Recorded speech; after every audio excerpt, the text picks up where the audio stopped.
32 prominent economists from both parties sign letter arguing that saving lives from coronavirus would also save the economy. People vastly underestimate the wealth of a single highly trained doctor.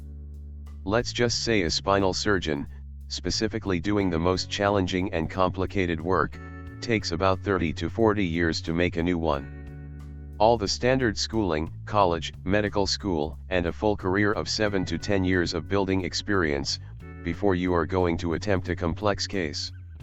Not to mention the massive cost of training that doctor. You lose a few of those, and people may simply not have certain surgical options for a while, or if they can travel, the doctors doing said surgeries may be booked for months out, and in most cases, this kind of thing can't wait. There are many professionals like this. Even the head mechanic at your local dealership, that deals with the most challenging cases, still has 7 to 10 years of experience before they got there. There is a vast underestimation of losing this kind of wealth, that is the wealth of our people.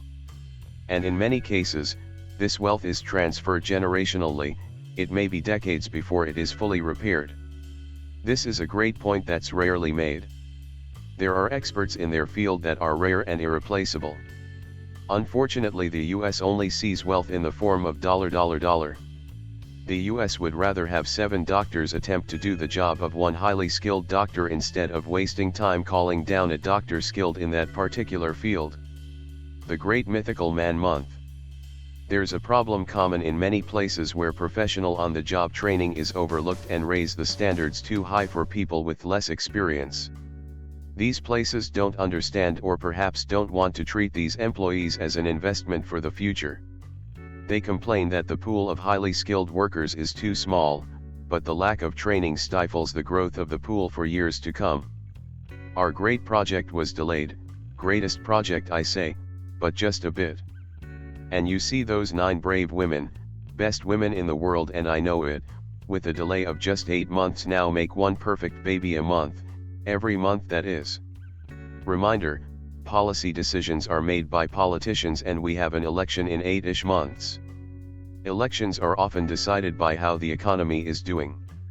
So, the goal isn't to minimize the economic impact in the long run, but rather the next few months. Additionally, if you can downplay the seriousness of the virus and let people get back to work sooner, they will feel like we won this. Not saying I agree with the thinking, but it would have been nice if this pandemic could have waited a year so the political calculations would have been different. Also, hopefully, the politicians. Political discussions can easily come to dominate online communities. Therefore we remove political posts and comments and lock comments on borderline posts. Politics includes but isn't limited to shaming campaigns against businesses and individuals. Posts about a politician's take on events will be removed unless they are actively discussing policy or legislation. Opinion pieces may be removed. Posts about what has happened are preferred to posts about what should happen. Comments are the most appropriate place for your advocacy of particular approaches. Comments are not for debating and insulting people of a different ideological persuasion. It's not even just the loss of this type of knowledge, but the extra impact from the loss in confidence in the country's infrastructure too.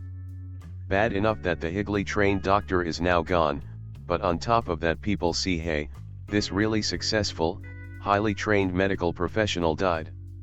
What chance do I have?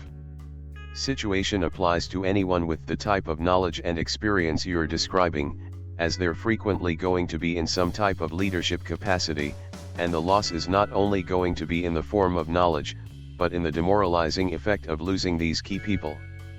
I'm fairly concerned over just how many people in the medical profession that are going to end up dead from doing their jobs. There are going to be massive shortages in the next 5 to 10 years.